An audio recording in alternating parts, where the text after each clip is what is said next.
Çalışanın harcadığı emekten ne kazancı var? Tanrı'nın uğraşsınlar diye insanlara verdiği zahmeti gördüm. O her şeyi zamanında güzel yaptı. İnsanların yüreğine sonsuzluk kavramını koydu. Yine de insan, Tanrı'nın yaptığı işi başından sonuna dek anlayamaz.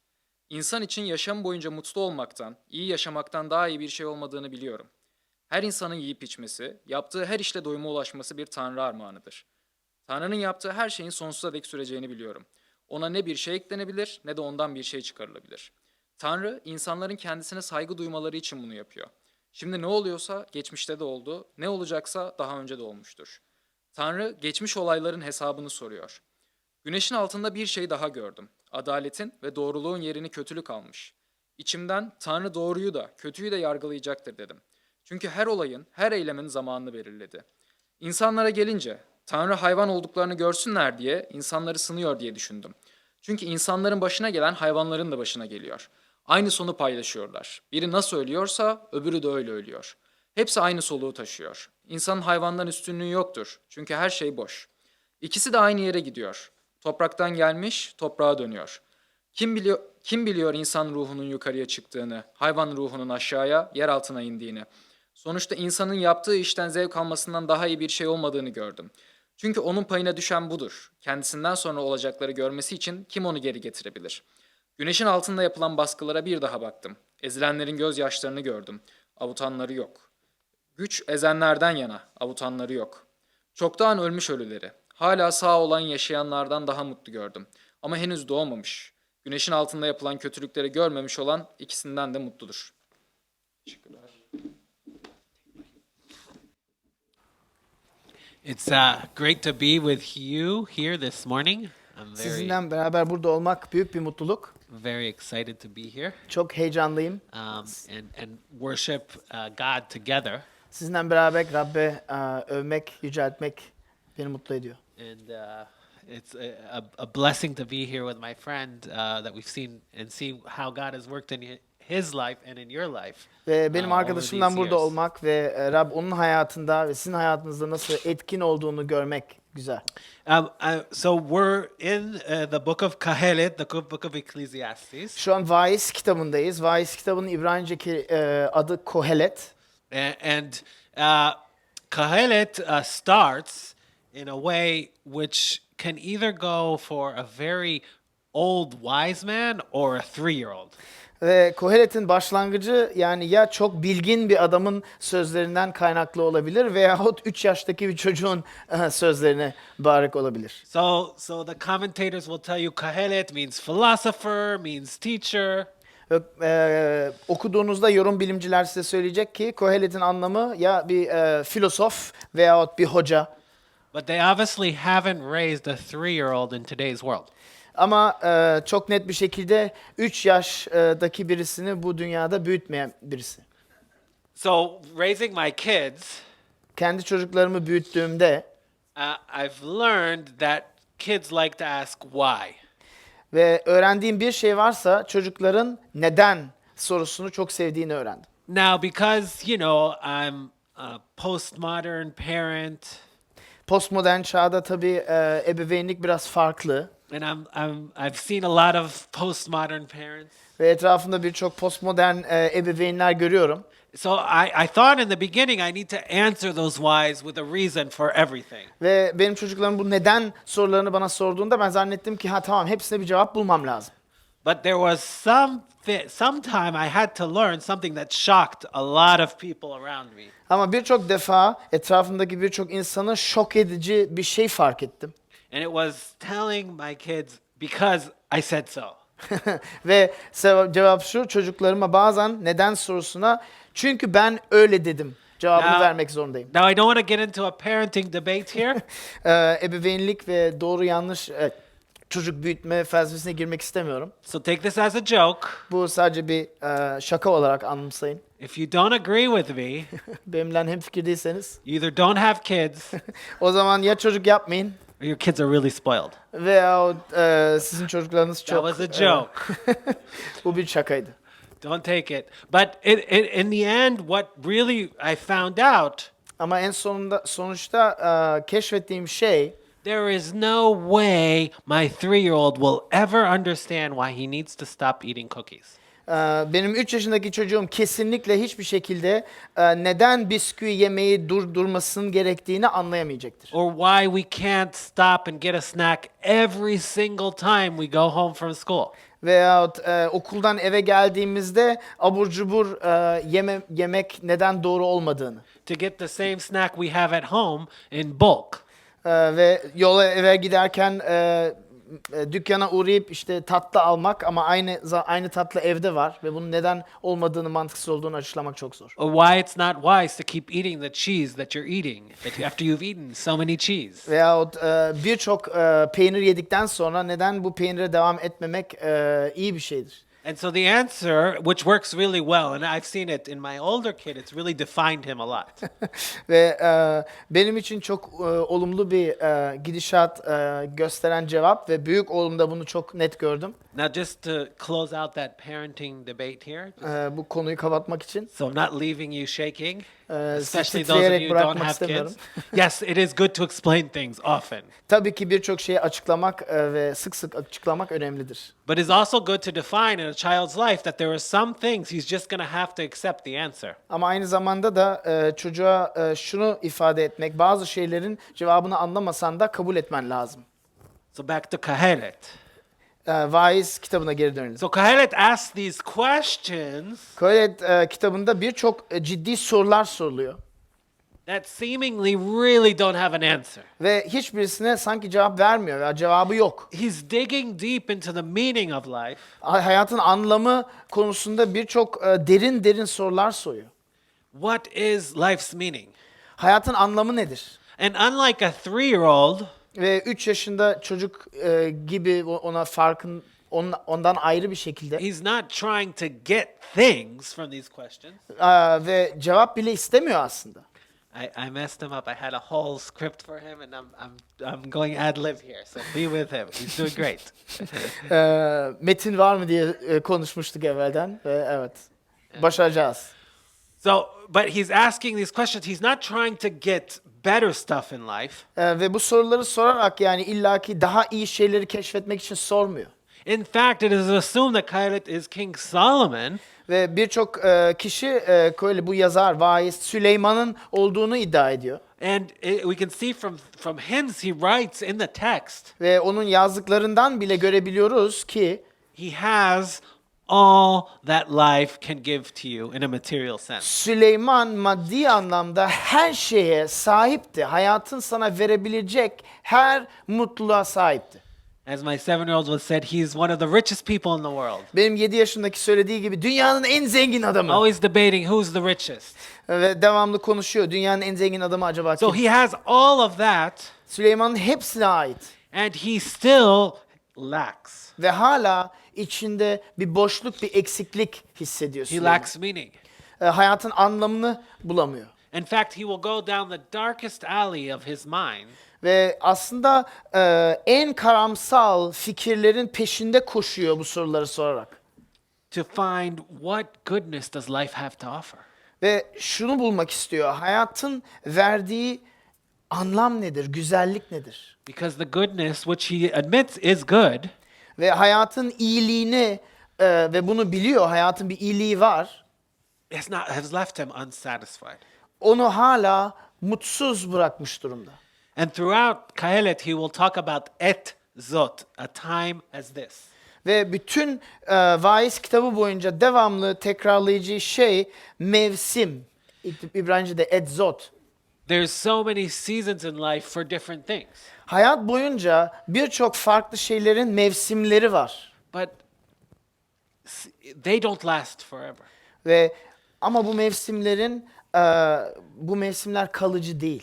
And do they have any meaning at all? He asks. Ve kalıcı değilse o zaman herhangi bir anlama sahip olabilirler mi?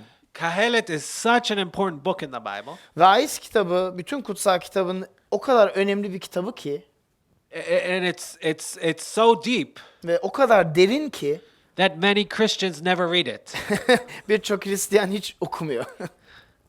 In fact, Hebrew, the Hebrew wise men, İbrani bilgin adamları asked the question, should this even be in the Bible?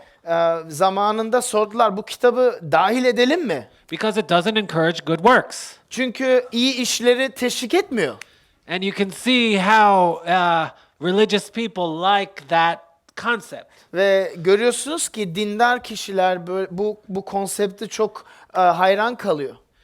How is this book not telling me how to do the right thing? Bu nasıl olabilir? Bu kitap kutsal kitaptaysa bana iyi şeyleri yapmayı teşvik etmeyecek bir şekilde yazılmıştır. But to be honest, just like in parenting, Ama dürüst olmak gerekirse anne baba olduğunuz gibi de it is not good enough to just say, let me explain everything. her zaman her şeye bir cevap vermek gerekli değildir. That only goes so far. Sadece belirli bir yere ulaşabilirsiniz. Only telling you how to behave Size sadece böyle davranmanız diyerek only goes so far. sadece şuraya kadar That's- sizi getirebilir. That's why it's put in this collection of books of wisdom. Onun için bu Kohelet kitabı, Vaiz kitabı bilgelik kitapların kategorisine girer. To take you as far and dark as you can go, Sizi en derin, en uzak, en karamsar yerlere kadar götürebilmek için. now some of you are like, I don't need this. Bazılarınız belki diyecek ki vallahi gerçekten buna hiçbir ihtiyacım I yok. don't want to go dark. Ben karamsar olmak istemiyorum. Just give me the easy answer. Sadece bana yüzeysel kolay cevapları ver. But these type of wisdoms and questions Ama bu tür sorular ve bilgelik are the questions we should ask even when we're not asking them, so that when we do ask them, bu tür sorulara sormadığımız veya sormak istemediğimiz zaman bile sormamız gerekiyor ki sorduğumuzda we've contemplated them onların üzerine düşünmüş bir şekilde soralım. and we know how to answer them. Ve bu karamsal sorulara nasıl cevap vermemizi öğrenmiş olalım. And we know how to talk to people who are going through those things. Ve aynı zamanda arkadaş çevremizde böyle koyu ve karanlık zamanlardan geçen arkadaşlarımıza nasıl konuşmamızı, nasıl teşvik etmemizi gösterebilecek bir şekilde. And just to end my intro on this, I'll say, Sadece girişimi bitirmek için there's nothing more infuriating than telling someone who's going through something horrible that there's just a reason for it and you haven't found it out yet. en kötü şey, yapabileceğiniz en kötü şey, arkadaşınız acı çekiyorsa ve kötü bir zamandan geçiyorsa ona söylemek, bak bilmeyebilirsin ama bunun kesinlikle bir sebebi vardır. Because what Kailet does is he goes deeper than that. Ve vaiz ne yaptığı şey şu, bundan çok daha derin gidiyor. He says there's a reason and a purpose for everything, Diyor ki evet, her şeyin ve her olanın bir sebebi var or so you say, God. ama en azından öyle iddia ediyorsun Tanrım. Where is it? Ama nerede? I've looked under the sun Güneşin altına baktım and I haven't found it. ama bulamadım. Okay? So that's my intro, a little bit on Kailet to beef up. Birkaç- This is a great series to do. Giriş sözlerim ve bu seri gerçekten çok değerli bir seri. So today I'd like to speak on time is constant, Üç şey hakkında konuşmak istiyorum. Bültende bulabilirsiniz. Zaman durmaz yet death is constant, ama ölüm de durmaz and time repurposed. ve hayatı yeniden değerlendirmek. So Kailet asked this question. Vaiz şu soruyu soruyor. Ma yitaron. What is the advantage? Verimi nedir? In English they translate what is the gain? Yani kazancım nedir? What is the gain from the work of man? Bu her insanın çabasının kazancı nedir? In fact, in Hebrew he says it more like what is the advantage of man doing what he is doing? Tam kelimesine bakarsanız aslında şöyle diyor. Yani insanın yaptıklarının avantajı nedir? Whatever it is that he's doing, what is the advantage of what he's doing? Her neyse, insanın yaptığı her neyse, yaptıklarının avantajı nedir? Verimi nedir? And you know, God in Genesis commands, and Kailet is reacting to that command. Ve ilk kitapta, Tevrat'ın ilk açılışında Tanrı bize bu emiri veriyor. To be fruitful and multiply. Diyor ki verimli olun, çoğalın ve dünyayı kültive edin. Ama Kohelet buna cevap olarak diyor, peki bunun kazancı nedir diyor. In fact, the Bible does something to us as humans gerçekten bakarsanız kutsal kitap bize insan olarak bir şey yapıyor. And he begs us to ask this beautiful question. Ve bu soruyu aslında zorluyor. Bu soruyu sormamızı zorluyor. What is the best good I can do with my life right now in the time that I have been given? Şu an, şu zamanda hayatımla yapabileceğim en iyi şey, bana verilmiş zamanı değerlendirebilecek en iyi şey nedir? And that looks very different for very different people. Ve bu her insan için çok farklı cevaplar içerebilir. But God commands us, take your life Ama Tanrı bize şu buyruğu, şu emri veriyor. Diyor ki hayatını al and see how you can bring the most fruit from your life. ve bu hayatını alarak en verimli bir şekilde bunu sürdür. What can you create that will add value to the world? Acaba dünyaya bir katkıda bulunacak neyi yaratabilirsin? What are the things I can do that no one else can do? Acaba senin ve sadece senin yapabileceğin şeyler nedir? One of them is children. Birisi çocuk yapmak. Children is a beautiful way of looking at being fruitful and multiplying. Ve çocuklara bakarsanız çoğalmak, çocuklar yaparak çoğalmak en güzel bir şekil diyebiliriz. And I just mean this metaphorically. Ve sadece bunu ama metaforik şekilde de Obviously, söylüyorum. literally as well. Tabii ki tam anlamda da öyle. But when two humans make children, Ama iki insan çocuk yaptığında they are the only children that they can make. onların yapabileceği tek Right? çocuklar. You get what I'm saying here? Anlıyor musunuz ne demek There istediğimi? is no, this is a very unique creation. Çok özel bir yaratıcılık diyebilirsiniz. But in the same way, there are things in life, and that's, most people, unless they're monsters, Ama aynı zamanda da birçok insanlar canavar olmadıkları sürece will admit that that's a good thing, bu iyi bir şey olduğunu söyler. even in Berlin. Berlin'de bile.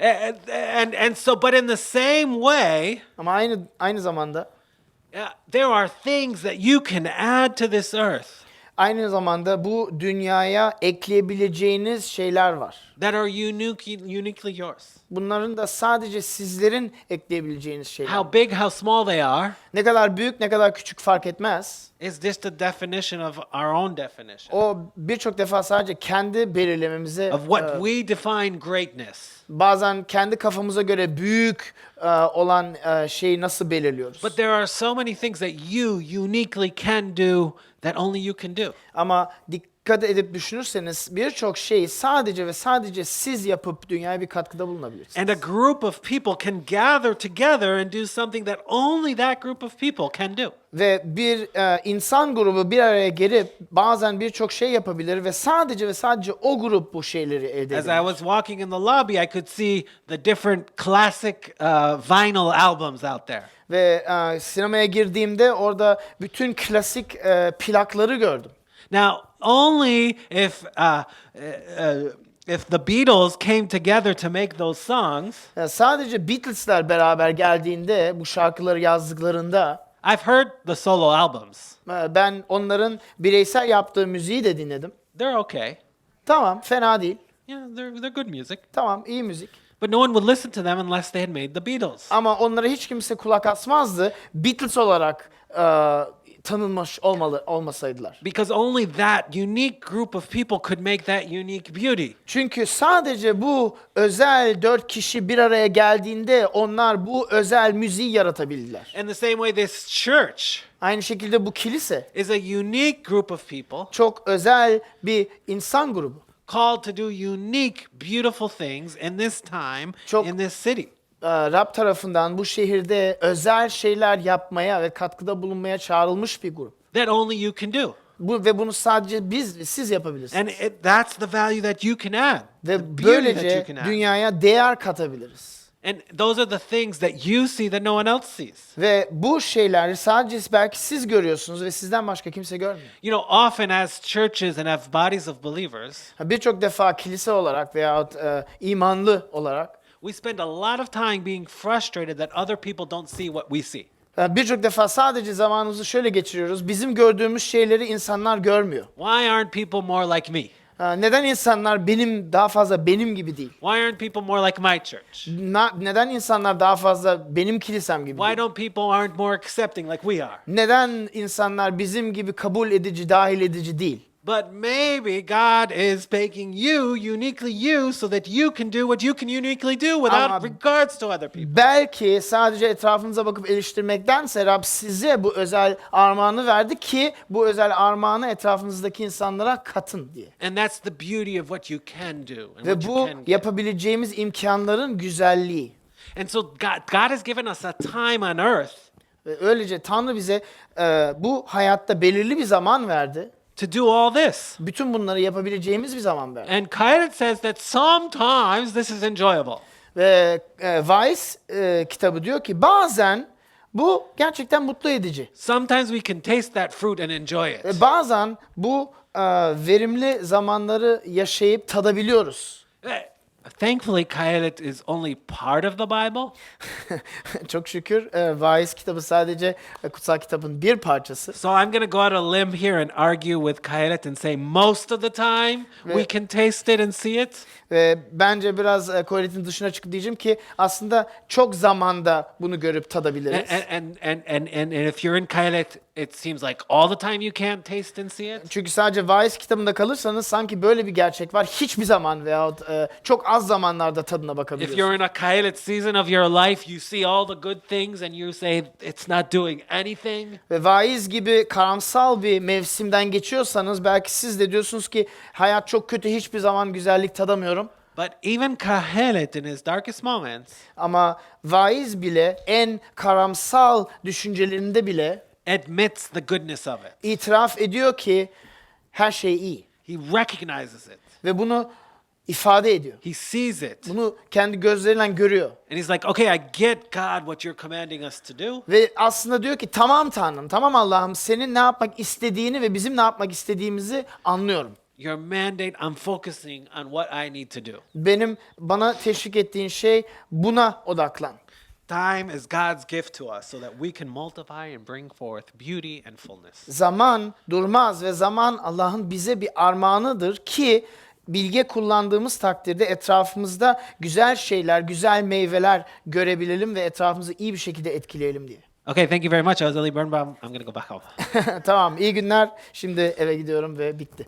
Unfortunately, or fortunately, Maalesef veyahut her ne düşünürseniz Kahelet doesn't stop there. Kohelet yazarı burada durmuyor. He's doing it actually in between verses, jumping back and forth. Good Gerçekten and bad, dikkat good and bad. ederseniz yazış tarzı ayetler arasında konulardan gidip geri dönüyor. But he brings this question, bringing us to our second point, yet death is constant. Ama ikinci bir soru soruyor ve bu ikinci noktamıza getiriyor bizi. Ama ölüm de durmaz. Because have you ever felt like you've been doing good, doing and doing and doing and working and doing all these things? Hayatınızda hiç bunu hissettiniz mi? Devamlı iyilik yaptınız, çalıştınız, çaba gösterdiniz ve iyi şeyler yaptınız. And nothing changes, and I'm not talking about your bank account. Ve hiçbir şey değişmiyor ve sadece banka hesabınızdan bahsetmiyorum. And you're like, where is this going?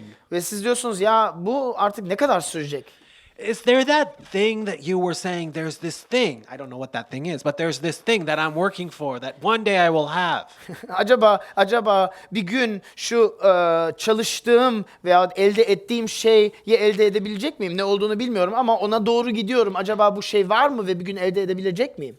You know, when I was young, Ben gençken I felt a very clear call to serve God in ministry. ben çok net bir şekilde Tanrı'ya hizmet etme çağrısını hissettim. To be a leader and do all these things. Bir önder olmak ve bütün bu şeyleri yapmak çağrısı. First round didn't work out. I said I'm going into business.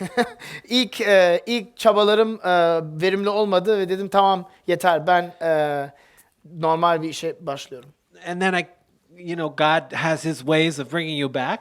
Tabii ki Tanrı'nın çağrısı varsa seni zaten zorla da geri And çekebiliyor. somehow it wasn't as dramatic as it was in the beginning. Ve geri çektiğinde ilk baştaki kadar dramatik olmadı. But I can say that when I was young Ama şöyle diyebilirim, and I was gençken feeling that call to ministry, ve Tanrı'nın hizmete çağrışını hissettiğimde I would want to be the leader. I would have aspired to be the leader that I am today. That was the thing I was trying to reach. Aslında elde etmek istediğim şey bugünkü önder olmak. Yani onu hissediyordum. To be well known. Bilinmiş olmak. Or I don't know if I'm not well known, but at Bilmiyorum least in ya. my circles. Yani o kadar ünlü gibi değil ama en azından insan çevremde But to bilinmiş lead olmak. a lot of things. Ama birçok şeyi yönetmek, To start a lot of things. birçok şeyi To başlatmak, sustain a lot of things. Like in any career. birçok şeyi devam ettirmek, her kariyerdeki To gibi. do what you're supposed to do it well and be recognized for Her it. neye çağrılmışsan onu iyi bir şekilde yapmak ve bunu insanlar tarafından tatmin edebilmek. Unfortunately, I'm still the same. Maalesef hala aynı kişi. I still feel this thing. Hala aynı şeyi hissediyorum. And Kailet defines it as what makes the difference between us and the beasts.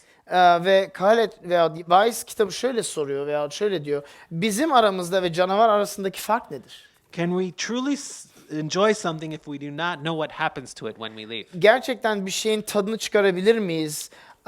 Bilemezsek ki biz bıraktığımızda buna ne olacak? Let me tell you something. That emptiness Bu boşluk, that, hissettiğiniz boşluk. that you feel, Hissettiğiniz boşluk. the cycle of going around and feeling like nothing changes, Böyle bir çemberde koşar gibi hiçbir şey değişmez gibi hissetmek. it does not change if you get more stuff. Bu daha fazla şey elde ettiğinizde durmuyor. It does not change if you get more money. Daha fazla para kazandığınızda durmuyor. It does not change if you get more love. Daha fazla sevgi elde ettiğinizde durmuyor. If you get more children. Daha fazla çocuk. It does not change if you get the things you think right now that will make your life happier. Ve şu anda aklınızda olan, sizi mutlu edecek şeyleri umut ettiğinizde ve bunları elde ettiğinizde hiçbir şey değişmiyor. Have you ever looked at someone else's life? Oh no, you probably haven't. Hiçbir zaman başka bir insanın hayatına bakıp kıskandınız mı? Tabii ki yapmamışsınızdır ama. But I know people, none of you in this room. Tabii ki sizler değil ama ben öyle yapan insanları tanıyorum. Probably just me. Belki sadece ben. But I've looked at other people's lives Ve ben başka insanların hayatlarına baktım. and I said, if I had that extra room in my house that they have, Benim evimde de böyle bir oda daha fazla olsaydı that they got, even though they don't deserve because they don't work as hard as I do, aslında onlar hiç hak etmedi bu ekstra odayı çünkü benim kadar sıkı çalışmıyorlar ama her neyse I would be happy o zaman mutlu olurum. because I would have privacy. Çünkü o zaman daha fazla özel hayatım için I'd be able to close the door and not hear my kids. özel hayatım için bir yer olabilir, kapıyı kapatabilirdim Maybe I çocuklarımı need 2 extra duymayarak rooms for that. ve bunun için bir oda olabilirdi. And then I would finally be happy. Ve o zaman en nihayet mutlu olabilirdim. Well, Kahelet has everything. Hatırlatayım size Vaiz Süleyman her şeyi And he değil mi var? says, and then what? Ve diyor ki peki sonra ne? Is there anything that we have that we will continue to enjoy? Herhangi bir şeyin peşinde koşarak hayatın tadını çıkarabilecek miyiz o zaman? Time will pass and everything will be over. Zaman bir gün bitecek ve her şey bitecek. So that's his first thing about it's all going to end, it's all going to turn to dust, it's nothing. Ve bu birinci iddiası. Her şey bitecek, her şeyin sonu gelecek, her şey toz toprağa bitecek ve sonra ne? And the second thing Ve he ikinci söylediği touches şey, on is ikinci just dok- like looking at that man who doesn't deserve that extra room. Aynı benim o adama baktığım ve bunu hak etmediği halde bu ekstra odaya sahip olduğu odaya baktığı gibi He's not just doesn't this is another guy and he has a really big house. ve aynı şekilde o adam belki başka birine bakıyor ve diyor ve ekstra odasına bakmıyor diyor ki ama bu adamın daha da büyük bir evi var. He's not only he not only doesn't deserve it, Sadece hak etmiyor değil, he's downright wicked. bu adam gerçekten berbat bir insan. He's done all the wrong things. Hayatta bütün yanlışları, bütün kötülükleri yapmış olan bir insan. He steals, Çalıyor, he's lazy, tembel, he doesn't work hard, hiç sıkı çalışmıyor. he treats me bad, İnsanları kötü davranıyor and yet he has more. ve yine de daha fazlaya sahip And he keeps getting more. ve daha fazla elde ediyor. And I see him walking down the street. Ve onu görüyorum, sokakta yürüdüğünü görüyorum. He seems careless. Hiç dikkatsiz, not a care in the world. hiç kimseyi umursamıyor. How can we live a life when the righteous get dust and the wicked get riches? Biz bu hayatı nasıl sürebiliriz? Adil ve iyi insanlar sadece toz toprak elde ettiğinde ve berbat ve kötü insanlar da zenginlikler ve servetler içinde yaşadıklarında. When hard work isn't rewarded with riches. Gerçekten sıkı çalıştığımızda, iyi çalıştığımızda, zenginlikle ödüllenmediğimizde nasıl yaşayabiliriz? Because if you read Proverbs, it's like if you work hard, you're going to get rich. Ve Özdeyişleri belki okuyorsunuz Süleyman Başka kitabında ve orada sanki şöyle bir ifade var. Sıkı çalışırsanız zengin olacaksınız. And I'm like, where's this guy living? Nerede yaşıyor bu adam? Hangi gezegende yaşıyor bu adam? Hustle, yeah.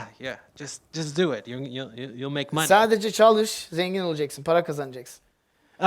But here, it's life. Life itself leads us to this point where we say it doesn't always work out the way we think it's supposed to work out. Ama hayata baktığımızda şu gerçeği kabul etmek gerekiyor ki bu böyle değil. Her zaman böyle görmüyoruz. And Birçok that, defa and that böyle. we know. That's fine. Ve aynı zamanda biliyoruz, tamam, okey. But Kaele goes on and says it's not, it doesn't work out the way God said. You said it would work out. Ama Vaiz devam ediyor ve aslında şöyle diyor: Tanrı, sen bize şunu söyledin ama bu gerçek değil. Bunu birçok defa göremiyorum. Where is your judgment? Where is your righteousness? Senin yargın, senin adaletin nerede? And this envy and violence and greed leads to a scarcity amongst us. Ve bu kıskançlık, bu mutsuzluk aramızda bir azınlığa sebep oluyor. And even violence and death of life. Ve şiddet ve ölüme bile. People take what's not theirs. İnsanlar onların olmayan şeylerini alıyorlar, çalıyorlar. And we are left with this empty feeling. Ve yine de şu boş bir duyguyla geri kalıyoruz. When will things change? İşler ne zaman değişecek? When will things become better? İşler ne zaman iyiye dönecek?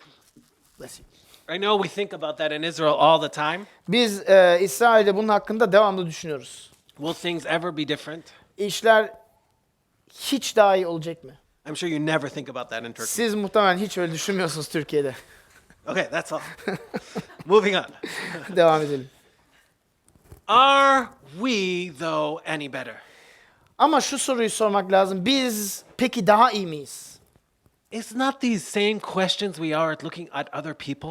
Sadece bu başka insanlara bakıp şu soruları sormaktan değil. Looking around, seeing, I should have that, I should have this should be mine. Etrafımıza bakıp demek, bu bende de olmalı, ben buna sahip olmalıydım. Are we not that same greed and envy? Aynı kıskançlık ve arzular kendi hayatımızda yok mu? And that leads us to our own spiritual death. Ve bu kendi manevi ölümümüze yönlendiriyor bizi. Because let's be honest, Çünkü dürüst olalım. we don't work to multiply the earth and bring fruit. Biz gerçek olursak, dürüst olursak dünyaya bir katkıda bulunmak, verim vermek, değer katmak için çalışmıyoruz. We work to fulfill our needs. Biz kendi ihtiyaçlarımızı, isteklerimizi What karşılamak do için I çalışıyoruz. need? Benim istediklerim, How much money? ne kadar para, How much respect? ne kadar saygı, How much recognition? ne kadar ün, How much feeling? ne kadar duygu. Some people even, this also probably never happens in Turkey. Tabii bu Türkiye'de kesinlikle olmadığını biliyorum ama But I've heard in the West somewhere, not Batı'da- here in the East, tabii burada değil, doğuda değil ama batıda people have children to fill the void. insanlar çocuk doğuruyor ki içindeki boşluğunu karşılamak için. People are married and they have children so that they can feel happy. İnsanlar evleniyor ve çocuk doğuruyor ki o çocuklar onlara mutluluk katsın diye. And they look at their child as their source of joy, Ve çocuklarına bakıyorlar ve aslında umut ve sevinç ve anlam kaynağı o. to fill that emptiness. İçindeki boşluğunu doldurmak için. And there is so much that we do so that we will get meaning. Ve birçok şeyi yapıyoruz ki hayatımıza herhangi bir şekilde anlam ve değer katsın diye. So that we will feel like we're not empty. Ve böylece boş hissetmeyelim diye. Not to mention there are ways to sedate your way through life so that you won't feel empty. Hiç hayattaki birçok yollardan bahsetmeyeyim. Hayatınızı uyuşturarak bunları karşılamayı denemeden bahsetmeyeyim hiç. It's also often masked. Now, this is definitely a Tel Aviv thing. I hope it's not an Istanbul thing. Bu tabii ki sadece Tel Aviv'de olan bir şey, umarım İstanbul'da olmuyordur ama But when I take this certain thing bu maddeyi aldığımda or do this certain seminar veya şu seminere gittiğimde or take this hallucinogenic drug, veya şu esrarı, halüsinogen esrarı kullandığımda I finally see. en nihayet görüyorum. I finally can see. En nihayet gerçeği görebiliyorum. But Kaharet says, yeah, but that ends too. Ama Vaiz diyor ki tamam da onun da bir sonu var. That cuts off. Ve onun da bir bitiş noktası var. And it's amazing that all these things, no matter what they are, Ve ilginç değil mi? Bütün bu şeyler hiç ne olduğu fark etmez. work, children, drugs, İş, çocuklar, uyuşturucular. somehow usually they only work in a secluded way. Sadece çok sınırlı bir şekilde etkisini gösteriyorlar. Like if you want to work really hard, Mesela çok sıkı çalışmak istediğin takdirde you can only use drugs to make you work harder. o zaman esrar kullandığında, uyuşturucu kullandığında bunun sebebi daha sıkı çalışmayı imkanını vermek için kullanıyorsun. That may be a very abstract example. Bu çok uzaktan getirilmiş bir örnek But what olabilir. I'm saying is that you cannot do all those things together. Ama benim söylemek istediğim şey şu, bütün hepsini aynı zamanda yapamıyorsunuz. It seems like you can either have good children, Sanki ya be good at being a parent, or be çocuk good at work. yapabilirsiniz, iyi anne baba olabilirsiniz veya o işinizde başarılı, And that aşırı başarılı leaves us olabilirsiniz. with our emptiness. Ve bu bizi yine boş bırakıyor. And kind of goes even farther, and he says, "We work until we die, and then it all ends." Ve Vaiz daha da aşırı bir noktaya gidiyor. Diyor ki siz çabalıyorsunuz, iş çalışıyorsunuz ama en sonunda ölüyorsunuz. Her şey bitiyor. Is there any hope? Herhangi bir umut yok Is mu? there nothing that death itself will not take from us? Ölümün bizden alabileceği hiç bir şey yok mu? Whether it's our abuse of time Bizim zamanımızı değerlendiğimiz olabilir. or others' abuse of time, Ve başka insanların zamanı değerlendirmesi olabilir. what will happen? En sonunda ne olacak? Elimizde hiçbir şey kalmayacak mı? God will actually uphold his standard of violence and abuse of time. Say again. God will uphold his standard of violence and abuse of time. Tanrı kendi standardını koruyacak. Şiddete karşı ve zamanın acımasızlığına karşı. But he will also hold us to that same standard. Ama aynı zamanda da bizi bu standartta yargılayacak. God will come and ask you, what have you done with your time? Tanrı bize bir gün soracak. Sana verdiğim zamanla ne yaptın? What have you been thinking about? What has motivated you? What have you done? Düşündüklerin neydi? Seni motive eden şeyler neydi? Peşinde koştuğun şeyler neydi? Tolstoy brings Kohelet's point to life. Leo Tolstoy yazar kitabında Kohelet'in yazdığı şeyi çok net ifade ediyor. There are two inevitable conditions of life confronting all of us which destroy its whole meaning. Herkesin karşısına çıkan ve yaşamın tüm anlamını yok eden iki kaçınılmaz yaşam koşulu vardır. One, death, Bir, which ölüm. may at any point pounce upon each of us. Her an her birimizin kapısını çalabilecek olan ölüm. And two, the transitoriousness of all our works. Ve iki, çok kısa sürede geçip giden ve hiçbir iz bırakmayan tüm işlerimizin geçiciliği. Which so soon pass away and leave no trace. Ve bunlar da geçip gidiyor. Hiçbir iz bırakmıyor. Whatever we may do, found companies, build palaces and monuments, write songs and poems, it is all not for a long time. Soon it passes away, leaving no trace. Her ne yaparsak yapalım, şirketler kuralım, saraylar ve anıtlar inşa edelim, şarkılar ve şiirler yazalım. Bunların hepsi uzun süreli değildir. Hepsi en sonunda hiçbir iz bırakmadan yok olup gidecektir. And he goes on to say, you need to find your meaning in God. Ve devam ediyor Tolstoy, diyor ki senin anlamını ve değerini Allah'ta bulman lazım. The one that called you into existence. Ve neden? Çünkü seni hayata çağıran varlık odur. Now, what he's trying to bring to life is that there is nothing that can change the transitoriousness of our lives. Demek istediği, ifade etmek istediği nokta şu: hayatın geçiciliğini hiçbir şey gideremez. There is nothing that will leave us at this stopping point of what will happen with my life. bizi hiçbir zaman belirli bir sabit noktaya ulaştırılabilecek bir şey yok. Doesn't matter how much you have. Ne kadar maddi imkanlara sahip olduğunu hiç fark etmez. Pilate is trying to remind you that you will feel empty. Vaiz size hatırlatmak için yazıyor. You know, Siz boş hissedeceksiniz. there is nothing that I find more ironic Hayatımda hiçbir şey daha ironik bulmuyorum. is when a very rich person Çok zengin bir adamla karşılaşıyorum. puts his name on a large public building. Kendi adını büyük bir binanın üzerine yapıştırıyor. Do they do that in Turkey as well? Türkiye'de de yapıyorlar mı bunu? So there's this huge stadium in Haifa in Israel. Hayfa'da, İsrail'de büyük bir stad var It's named Sami Ophel. ve adı Sami Ofel. So Ophel was from one of the richest families in Israel. Ve Ofel ailesi İsrail'in en zengin ailelerinden birisi. And he died, I think, maybe 10 years ago. Ve 10 yıl evvel adam öldü This stadium is now more famous than him ve stad ondan daha ünlü değil. because it's a good stadium. İyi, sağlam bir stad. He did well.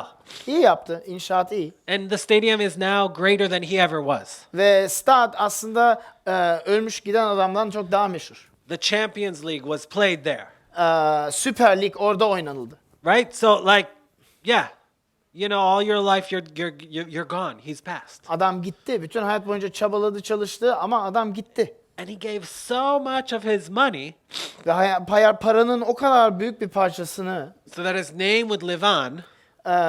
bu stada verdi ki adı ölmesin diye, devam etsin diye. But now his name means something else. Ama şu an adı aslında başka bir şey ifade için kullanılıyor. It means a football stadium. Adı bir futbol stadı. Life passes. Hayat geçicidir. This brings me to my. I'm not going to leave. Okay, that's it. Okay, thank you very much. Bye. Burada bitiriyorum. Hadi Okay. iyi günler. So that's our dark point. Okay, Kyle's bizim- brought us to this darkness. Böyle bizi bu karamsal noktaya kadar götürdü. He's made us realize something that deep down in your soul you realize. Ve bizi en karamsal, en karanlık gerçekle karşı karşıya getirdi. You may not be willing to admit it, to know it, to think about it. You'd rather not go to those dark moments. Belki bunu kabul etmek istemiyorsunuz, belki buna bakmak istemiyorsunuz, belki bu en karamsal düşünceleri düşünmek istemiyorsunuz. So Fakat thank God for Kyle who does it for us.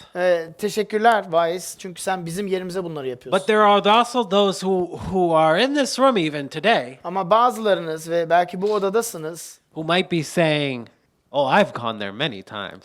ve belki diyorsunuz ki ben burayı çok iyi biliyorum. Ben I'm, çok I'm, sık I'm buradayım. always running away from those places, but I go there all the time." Ben aslında hep kaçıyorum bu en karanlık yerlerden ama aslında bütün hayatım boyunca buradayım. It seems like life has no point. Ve belki diyorsunuz evet, hayatın hiçbir tastelessness. anlamı yok. Well, Karanlık. It leads me to my third point: Ve time bu repurpose. üçüncü noktaya getiriyorum. Zaman nasıl yeniden, hayatı nasıl yeniden değerlendirebiliriz? You see, I think Pilate is right to be hopeless. Bence Vaiz mutsuz olmakla haklıydı. You may not be expecting that from someone preaching in a sermon to ever say that, Belki bunu bir vaaz veren kişiden beklemiyorsunuzdur bunu. but it's itiraf in the etmesini. Bible, Ama kutsal kitabın and içinde. I think I'm reading it correctly. Can you Bence affirm doğru it? okuyorum değil mi? Evet, doğru okuyorsun. Right? So he cries out, demanding an answer. Ve bağırıyor, diyor ki ben bir cevap istiyorum diyor bu soruya. You see, without an answer, the whole Tanakh, the whole Old Testament, life is broken. Ve cevap elde edemezsek bütün eski antlaşmanın temel sorusuna cevap bulamamız oluruz. Ya hayat bozuk. Life under the sun is broken. Bu güneşin altındaki hayat bozuk. How can we find meaning if we do not know where our soul goes? Ve hayatta nasıl anlam bulabiliriz bizim canımız, gönlümüzün nereye gittiğini bilmiyorsak? What will we have done with this life? How can we find joy if injustice continues without end? Bu hayatımızla ne yapmamız lazım ve nasıl yaşamamız lazım ki mutluluğa kavuşabilmek için? What will be of our toil? All the things that we've done? Bütün çabalarımızla, işlerimizle, kan ve terimizle ne olacak öldükten sonra? Darkness and hopelessness. Karamsallık ve mutsuzluk. Reason for our life must be found beyond our existence. Ve bundan dolayı hayatımızın anlamı ve değeri bu dünyanın ötesinde bulunması lazım. Now, there's another part of this that I didn't touch on. Bunun başka bir boyutu var. Henüz hiç dokunmadığım bir boyut. It doesn't matter how much you think life is meaningless. Hiç fark etmiyor aslında hayat ne kadar anlamsız olduğunu düşünmen. It is impossible to live life without finding some meaning. Aynı zamanda da hayatta anlam bulmadan yaşamak mümkün değil. But if you are the meaning of your life, Ama hayatın anlamı sensen, if you are the purpose of your life, hayatın tek sebebi ve amacı ve hedefi sensen, if your happiness, your glory, your success, senin mutluluğun, senin ünlüğün, senin başarın hayatın sebebi ise, if you sen are the meaning of your life, hayatın anlamı ve çekirdeğiysen, think about it for a moment. If the most important thing in your life is to find who you are, düşün bir dakika, hayatın en önemli şeyi sensen ve senin anlamınsa and to do you, as they say, ve senin yaptıklarınsan, sen olmaksan, your life will end with you. o zaman hayatın seninle sona erecek. Your purpose will end with you. Senin amacın seninle sona erecek. That's a sad thought, Bu gerçekten üzücü bir gerçek. but it doesn't end there. Ama orada bitmiyor bu iş. Because there is one that did appear, Çünkü birisi vardı ve o geldi. entering into time, into history. Zamanın içine ve tarihin içine geldi. God himself took on time and life. Tanrı'nın ta kendisi zamanı ve hayatı üstlendi. To repurpose time and history itself. Zamanı ve tarihi yenilen değerlendirmek için. And he says there is a meaning in life. Ve onun söylediği şey şu, hayatta bir anlam var. I am who I am. Ben olduğum kimim? I am the meaning. I am the way, the truth, and the life. Tanrı'nın iddiası anlamı benim. Ben gerçek ve hayatım. Those who come to me will thirst no more. Bana gelen kişiler artık susuz olmayacaklar diyor İsa. He says to the Samaritan woman that I will give you water that you will thirst no more. Samarili kadına şöyle cevap verdi. Dedi ki ben sana ebedi sudan vereceğim ki artık susuz kalmayacaksın. You thirst for love, for meaning, I will give you that. Senin susuzluğun sadece bu su için değil, anlam için, mutluluk için, sevgi için ve bütün bunları ben sana vereceğim. You see, the key to understanding kahelet Vaiz'i anlamanın anahtarı is seeing him, İsa'yı görmek. is seeing Yeshua, Jesus himself. İsa Mesih'in kendisini görmek. He becomes the meaning. O hayatın anlamı oluyor. And he fulfills that original command of God to be fruitful and multiply. Ve aslına bakarsanız Tanrı'nın ilk emrini verimli olup çoğalma buyruğunu o yerine getiriyor. Everything he did was adding value to this earth. Her yaptığı şey bu dünyanın değerine bir katkıda bulundu. His death brings life. Ve onun ölümü bile hayat getiriyor.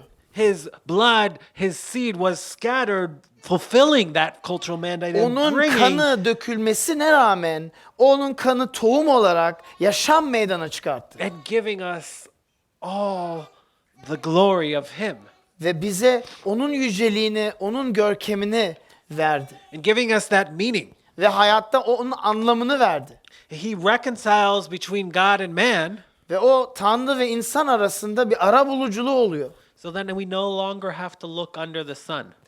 Ki böylece sadece güneşin altına bakma mecburiyetinde değiliz. You see, Jesus broke through into the darkness of this world Çünkü iddia şu, İsa bu karanlığın içine girdi. not as an abstract concept we need to see and find, Bu çok abstrakt bir prensip, konsept olarak değil, but as a human being who lived through time on earth. beden alan bir insan ve bu zaman altında yaşayan insan olarak. So that we could see meaning, Ve böylece anlam so we bulabiliyoruz. could see hope.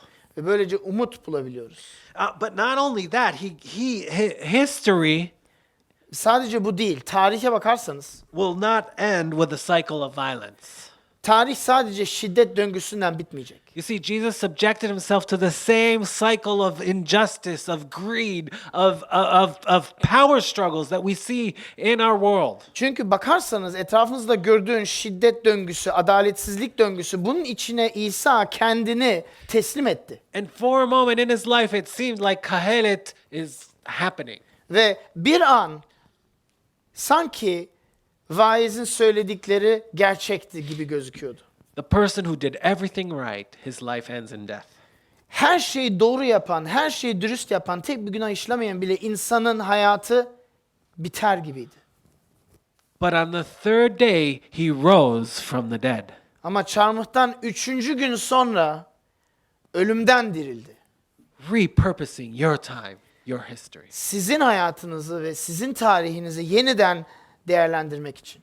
So that everything you do on earth in Jesus Ki hayatta yaptığınız her şey, İsa Mesih adına yaptığınız her şey will never pass away because of his work. hiçbir zaman sona ermeyecek. Çünkü onun söylediği söz budur. What you're doing on earth is for eternity. Sizin bu dünyada yaptığınız, bu güneşin altında çabaladığınız sonsuzluk içindir.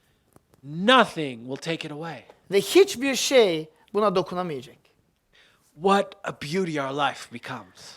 Birdenbire hayatımızı ne kadar güzelleştirebiliyor. What joy we can bring.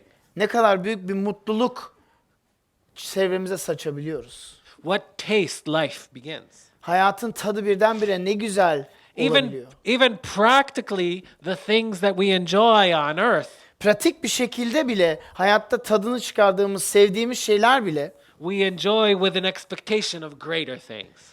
onu değerlendirdiğimiz, onu tattığımızda bizim beklentimiz bundan daha güzel, daha fazlasını göreceğiz bir gün. I love good food, Ben şahane yemekten so hoşlanıyorum I'm in the right country. ve doğru ülkeye geldiğimi biliyorum. But when I taste good food Ama ben şahane yemek yediğimde and you're enjoying it, ve tadını çıkarıyorsun, güzel. which is also a cultural mandate to enjoy God's goodness on earth. Ve bu Rabbin bize verdiği bir buyruğu. At least I Dünyanın think so. iyiliğinin tadını çıkarın. But when I taste that goodness, Ama ben o iyiliği tattığımda the resurrection promises İsa'nın dirilişi bize vaat ediyor. that you've tasted nothing yet. Daha hiçbir şey tatmadığını There's hatırlatıyor. so much more. Çünkü daha çok fazla var bunda. There's so much more to be that you will be a part of. Olabileceğimiz, görebileceğimiz daha çok daha fazlası var. So that's how time becomes repurposed. Ve böylece Tanrı hayatımızı ve zamanımızı yeniden değerlendiriyor. I want to just finish with just one warning on this. Bir uyarıyla bitirmek istiyorum. So his time is he repurposes our time Bizim zamanımızı yeniden değerlendiriyor. so that life will become about him, Böylece de hayat onun üzerine oluyor. about his work. Onun yaptıkları hakkında oluyor. You see, the religious Jews and the religious Christians, Bakın dindar Yahudiler ve dindar Hristiyanlar they'll often be, yeah, okay, that's the point. Now get back to your good works. ve birçok defa diyoruz tamam anladık hadi işe geri dönüş. That's where you will find meaning and purpose and joy. Ve işte mutluluk, anlam ve neşe bulabileceksiniz. But I think Kahelet is he's way more religious than they've been. Bence Vaiz onlardan çok daha dindar. He knows all that. Bunların hepsini biliyor. And he says there's nothing there. Orada hiçbir şey yok diyor. You see, only when you repurpose your life to be about him in all things. Sadece ve sadece hayatımızı yeniden keşfedip değerlendirdiğimizde, Mesih temelinde, Mesih merkezli temel değerlendiğimizde bunu bulabiliriz. When you look, what would happen if you look to his work to be your reputation at work? Ne olabilir? Ona baktığında, onun yaptıklarına bakıp kendi işini değer verdiğinde ne olabilir? That would be a confident worker. Bu mutlu ve kendinden emin olan bir çalışan olabilir. What if you receive the imputation of his works on how you conduct yourself? Onun bize verilmiş adaletini alarak bizim işimizi onun gibi yaptığımızda ne olabilir? What if you were clothed with his richness Onun zenginliğinden işe gitsek nasıl olabilir? and not your own? Kendimizinden değil, kendi imkanlarımızla değil. Oh, what joy you could begin to taste. O birden çok büyük bir mutluluk tadabilirsiniz. What would you think more about the rooms that he's preparing for you than the room that you don't have? Acaba sizin odak noktanız elde etmediğiniz evdeki oda değil de Mesih'in sizin için hazırladığınız oda üzerine olsa ne elde edebilirsiniz? You'll begin to taste his goodness on O zaman earth. gerçekten onun iyiliğini tatmaya devam edebilirsiniz. And in many ways, Proverbs might start happening in your life as well. Ve belki birçok boyutta özdeyişlerin söylediği gerçekler sizin hayatınızda da gerçek olabilir. What I mean by that is that you will see the fruit of your toil. Ve bundan kastettiğim şey şu. Gerçekten siz böyle çalıştığınızda onun ürününü göreceksiniz. But I can't promise that because we do have Kailet in the Bible as well. Ama %100 söz veremem çünkü Vaiz kitabı da var. But that is how we begin to taste his goodness. We begin to taste what is not under the sun. Ama böylece güneşin altında olmayanı tadabilebiliriz. We begin adım to adım. taste his goodness Onun iyiliğini tatmaya başlayalım. and not our own.